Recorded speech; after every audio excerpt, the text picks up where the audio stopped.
Hi friends, मैं Parvinder Khan. Friends, आज की हमारी गेम मुझे जिन्होंने बनाने के लिए कहा था उनकी आईडी है मिखाइल टेल। आई थिंक, अगर मैं गलती नहीं कर रहा, अगर मैं गलत हूँ तो प्लीज़ मुझे माफ़ कीजिएगा, क्योंकि शायद मुझे ऐसा लगता है कि उनका नाम तेजस है। तो फ्रेंड्स, उन्होंने मुझसे अभी कुछ दिनों पहले स्पीड चेस इवेंट हुआ था chess24.com। फ्रेंड्स, उसकी एक गेम के ऊपर वीडियो बनानी। गेम थी round three, not exactly round three. यहाँ इस पूरे टूर्नामेंट में जब इन दोनों खिलाड़ियों के बीच में इवेंट खेला जा रहा था तो सारा गेम बुलेट इवेंट में चल रहा था। First section was I think 5+1 का था कि 5 मिनट और 1 सेकंड का इंक्रीमेंट होगा। Second section was 3+1 and last section was 1+1, मतलब 1 मिनट और 1 मिनट का इंक्रीमेंट मिलेगा पर मूव के साथ। तो ये गेम जो आज मैं आप लोगों के लिए लेकर आया हूँ, ये 3+1 इवेंट के सेकंड लास्ट राउंड की है। तो चलिए फ्रेंड्स, सीधा गेम पर देखते हैं। और इस गेम को शुरू करने से पहले मैं एक बात और कहूंगा कि अक्सर क्वेश्चंस, जो बेसिक क्वेश्चंस हैं उनमें कई बार पूछा जाता है कि जैसे हमने अपनी क्वीन सेक्रीफाइस की, queen not exactly queen sacrifice, queen दी हमने और ओपोनेंट के अगर 2 रुक ले लिए, दैट्स बेटर डील। हम कहते हैं कि हाँ, वो ट्रेड अच्छा रहा। इसी प्रकार से क्या, जैसे क्वीन के 9 पॉइंट होते हैं, क्या हम ओपोनेंट के 3 पीसेस ले लें और अपनी क्वीन दे दें तो क्या फायदा रहता है। तो कुछ इसी तरह की गेम है, नॉट एग्जैक्टली ये गेम इसमें प्लान की गई थी, लेकिन फाइनल एंड गेम आते आते कुछ इसी तरह की गेम, तो काफी कुछ मजेदार इस गेम में हुआ भी था। यहाँ E4 के साथ एमवीएल ने शुरू किया, मैक्सिम वाइशर लेगे। और फ्रेंड्स, एक बात मैं अक्सर कहता हूँ कि एमवीएल के बारे में, ठीक है वो I think top most position पर नहीं पहुंचे, लेकिन उनमें कोई पोटेंशियल की कमी नहीं है। वे वर्ल्ड चैंपियन बनने लायक है और उनकी गेम्स इतनी डेंजरस होती हैं। अगर उनका मूव कुछ फिट बैठ जाए तो वो अपने उस दिन में किसी को भी हरा सकते हैं। E5 यहाँ हिकारू नाकामुरा ने किया। Knight C3, then knight C6, Vienna game F4। और फ्रेंड्स, यहाँ ये F पॉन पुश, ये थोड़ा मजेदार रहा।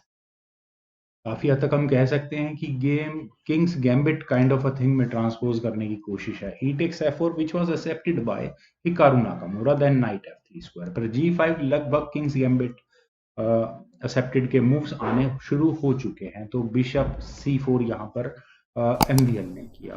फ्रेंड्स, वैसे यूजुअली यहाँ ये एच पॉन आगे पुश होता है, मेरे जैसा प्लेयर तो एच पॉन आगे पुश करेगा और उसके बाद इस जी पॉन को आगे बढ़ने से रोकने की कोशिश करेगा। लेकिन एमवीएल की यहाँ थ्योरी ये है कि अपने पीसेस को ब्लास्ट आउट करो, जल्दी से जल्दी डेवलप करो और ब्लैक को उसी काम को करने से रोकते हैं। लेकिन जीएम लेवल पर उनकी प्रिपरेशन इतनी स्ट्रांग होती है, वे इन ट्रैप्स या इस तरह की इश्यूज में नहीं फंसते हैं। लेकिन फिर भी G4 यहाँ नाकामुरा ने किया, नाइट पर अटैक बना और उसके बाद हमें नाइट बचना चाहिए, लेकिन नाइट बचने के लिए अच्छा स्क्वायर तो है नहीं। यहाँ कैसल एमवीएल ने किया और अपने इस नाइट को सेक्रीफाइस कर दिया। जी टेक्स F3 होना ही होना है और यहाँ से क्वीन टेक्स F3, यही ऑब्वियस मूव है। और कह सकते हैं कि पूरी इस गेम की थियोरी यहाँ इस F7 पॉन के इर्द गिर्द घूमती रहती है। थोड़ी देर में पॉन लिया जाएगा और उसके बाद यहाँ F7 पॉन तक बहुत स्ट्रॉन्ग अटैक बनेगा आने वाले समय। लेकिन यहाँ बिशप टेक्स F7 चेक, अभी एक नाइट सेक्रीफाइस किया है, मूव नंबर 7 है, बिशप ऊपर से सेक्रीफाइस। क्यों सेक्रीफाइस किया है, कोई एक्सप्लेनेशन है? ये तो गेम को ही देखकर समझ में आएगा। किंग टेक्स F7 होने के बाद क्वीन टेक्स F, तो एक बिशप जो यहाँ फायरिंग लाइन को बना, सॉरी, F7 स्क्वायर तक जो अपनी रेंज बना रहा था, वो यहाँ बोर्ड से पहले हो गया। 2 पीस यहाँ भी डाउन। Queen H4। फ्रेंड्स, यहाँ एक और मैं वीडियो देख रहा था, वहाँ काफी इंटरेस्टिंग एक theory, you can say that, एक गेम बताई जा रही थी जो लगभग इन दोनों खिलाड़ियों के बीच में लगभग 4 साल पहले खेली गई थी। वहां पर ये गेम कुछ इसी तरह से खेली गई थी, जहां एमवीएल ने जीत दर्ज की थी और काफी इंटरेस्टिंग वो गेम रही थी। खैर, इस गेम में देखते हैं कि यहाँ क्या हुआ था। यहाँ हुआ था क्वीन H4 और क्वीन H4, दैट्स ओके। और यहाँ इस पॉइंट पर मेरे ख्याल से व्हाइट को अपने इस डी पॉन को D3 स्क्वायर पर प्लेस करना चाहिए था। लगभग जिस गेम का भी मैं जिक्र कर रहा था, वो गेम भी कुछ कुछ इसी तरह से चली थी। वहां पर भी यहाँ इस पॉइंट पर D4 किया गया था, लेकिन यहाँ से 3 या 4 मूव के बाद ब्लैक को रिजाइन करना पड़ गया।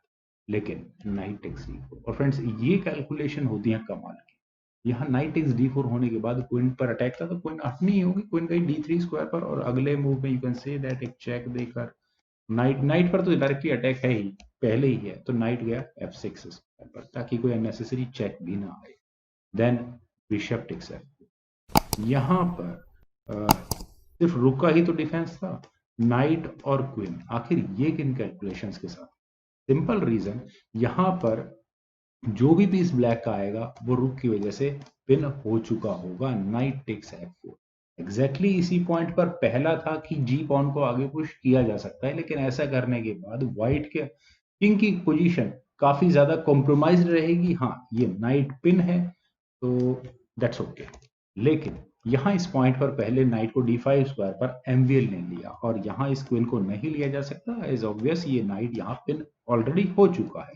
बिशप d6, इसका डिफेंस यहाँ किया, knight takes f, bishop takes f4, then g3, queen और बिशप पर फॉक है, तो जो मटेरियल कुछ दिया था उसको वापस लेने की यहाँ कोशिश है। क्वीन g5 यहाँ पहले ब्लैक ने किया, then rook takes f4 with check, king गया e7 स्क्वायर पर, क्वीन d4 और यहाँ डायरेक्टली नाकामुरा के रुक पर अटैक है, तो नाइट f6 यहाँ पहले ब्लैक को करना ही पड़ा और मेरे ख्याल से एग्जैक्टली इसी पॉइंट पर यहाँ रुक f1 स्क्वायर पर आकर और इस नाइट पर काफी स्ट्रॉन्ग अटैक बना सकता था, लेकिन रुक f5 पहले यहाँ जब एमवीएल ने किया क्वीन पर अटैक बनाने के लिए, तो एक क्वीन कहाँ जाए? What about this g7 square? g7 जैसे किसी स्क्वायर पर अगर क्वीन जाए, हम कह सकते हैं कि रुक पर भी डिफेंस है, नाइट इतनी देर के लिए तो फिर नहीं रहने वाला है। वेल, रुक attack goes to f1, pressure बहुत ज्यादा बढ़ जाएगा उस f6 नाइट पर। नाउ व्हाट अबाउट दिस रुक f8? लेकिन अगर यहां से ये गेम आगे बढ़ती है तो e5, नाइट को डिफ्लेक्ट करने की पूरी तैयारी होगी यहाँ एमवीएल की, और उसके बाद यहाँ नाकामुरा को रुक गंवाना ही होगा। फ्रेंड्स, ये जो बिल्डअप है एमवीएल का इतना जबरदस्त है, मैं इमेजिन भी नहीं कर सकता इस तरह के मूव किस तरह से लगाए जा सकते हैं। वेल, खैर यहाँ फाइनली नाकामुरा को क्वीन टेक्स f5 उन्होंने किया। आई थिंक क्वीन g7 की ऑप्शन थी, यहाँ पर ब्लैक गेम में बना रह सकता था, और व्हाइट की जो पूरी इस गेम की स्ट्रेटेजी यही है कि ब्लैक के पीसेस ही डेवलप ना करने दिए जाए।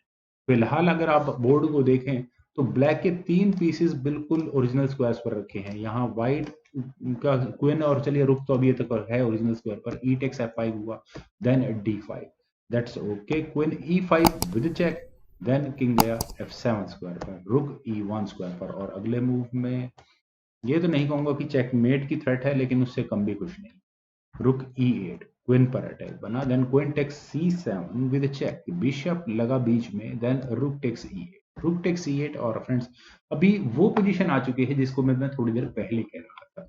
यहाँ आप देखिए कि क्वीन के सामने ब्लैक के सिर्फ 3 पीसेज हैं, और अगर पॉन्स की बात करें तो 3 और 3 6 और 4, 2 पॉन्स के डाउन ब्लैक के पास हैं, तो रुक की कंपनसेशन हम कह सकते हैं, अगर हम इक्वेट करें कि 1.4 पॉन 3.4 नाइट, तो बैलेंस है अभी यहाँ situation material wise. Queen takes b7, एक पॉन गया, देन रुक e2 स्क्वायर पर यहाँ पहले हिकारू नाकामुरा ने किया attacking this c2 pawn, that's okay, queen takes a7, rook takes c, और यहाँ अब इस b2 पॉन को लेने की तैयारी, और आई थिंक एमवीएल के लिए ज्यादा प्रॉब्लम नहीं है, अब ये 2 कनेक्टेड पॉन्स ओपन किंग बहुत ज्यादा फ्रीली मूव नहीं कर पाएंगे नाइट और बिशप ये यहाँ इस बोर्ड पर अभी फिलहाल, तो ये ए और बी पॉन प्रोमोटिंग स्क्वायर तक पहुंचने में बहुत ज्यादा प्रॉब्लम नहीं होने वाले। I think B pawn was the best move यहाँ से, लेकिन किंग जी8 चलिए छोड़िए, यहाँ हुआ था क्वीन d4, अपने क्वीन से यहाँ इस पॉन को डिफेंस पर लगा है, लेकिन ऐसा करने के बाद कारू नाकामुरा को पहली बार इस गेम में कुछ अच्छी options, dangerous options you can say that लगाने का मौका मिला, उन्होंने यहाँ बिशप टेक्स और बिशप टेक्स f5 होने के बाद उनका इरादा अपनी इस बिशप को e4 स्क्वायर पर लेकर जाने का है। रुक ऑलरेडी ऐसे स्क्वायर पर आ चुका है कि वो कुछ चेक्स देकर माइट बी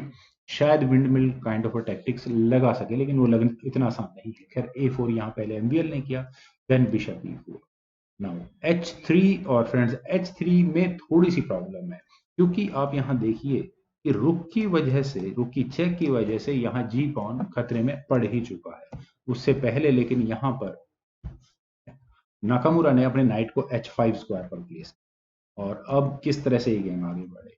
अगर नाकामुरा ने एमवीएल ने इस गेम को एनालाइज किया होगा तो वो यहाँ इस पॉइंट पर जरूर सोच रहे होंगे कि क्यों ना मैंने यहाँ queen a7 check, then king g6, queen b7 check, कुछ रिपीटेड चेक्स देकर इस गेम को ड्रॉ कराने की कोशिश क्यों नहीं की। उन्होंने यहाँ अपनी क्वीन को E5 स्क्वायर पर। देखा जाए पहली नजर में ठीक लगता है, पॉन पर भी डिफेंस रहा, नाइट पर भी अटैक बना, और यहाँ आप कह सकते हैं कि कुछ देर के लिए बहुत स्ट्रांग नहीं, लेकिन G3 पॉन तक कुछ ना कुछ यहाँ पर व्हाइट का पहुंच चुका है। लेकिन रुक G2 किंग F1 स्क्वायर पर, then knight takes G3 with a check, king गया E1 स्क्वायर पर, और नाकामुरा का फाइनल मूव था यहाँ इस पॉइंट से रुक E2 चेक। और यहाँ इस मूव के बाद एमवीएल को रिजाइन करना पड़ेगा। और रेजिग्नेशन की वजह क्या है फ्रेंड्स, अब ब्लैक एमवीएल के इस किंग के जाने के लिए सिर्फ ये D1 स्क्वायर है, और उसके बाद जो एकमात्र उम्मीद यहाँ पर व्हाइट के पास है वो ये क्वीन, वो अगले मूव में एक प्रकार की डिस्कवर्ड चेक के साथ यहाँ अपनी क्वीन गंवानी होगी व्हाइट को। तो फ्रेंड्स कमाल की गेम रही, एमबीएल ने एक बहुत स्ट्रॉन्ग अटैक लगाया, और वो अटैक जिससे वो कुछ समय पहले या कुछ कई बार उस गेम को इस तरीके से जीत चुके थे। लेकिन हिकारू नाकामुरा की प्रिपरेशन इस बार ज्यादा अच्छी है। क्वीन डाउन होने के बावजूद भी उन्होंने अपने 3 माइनर पीसेस, एक रुक को बल्कि बहुत अच्छी तरह से मैनेज। फ्रेंड्स मुझे उम्मीद है कि आप लोगों को मेरी ये गेम मेरी प्रेजेंटेशन और ये वीडियो दोनों ही बहुत पसंद आई होगी। तो आप लोग इस वीडियो को लाइक करें, शेयर करें, और मेरे इस यूट्यूब चैनल चेस गुरु को प्लीज सब्सक्राइब जरूर करें। आपके कमेंट्स का मुझे बेहद इंतजार रहेगा। Thank you for watching and bye for now.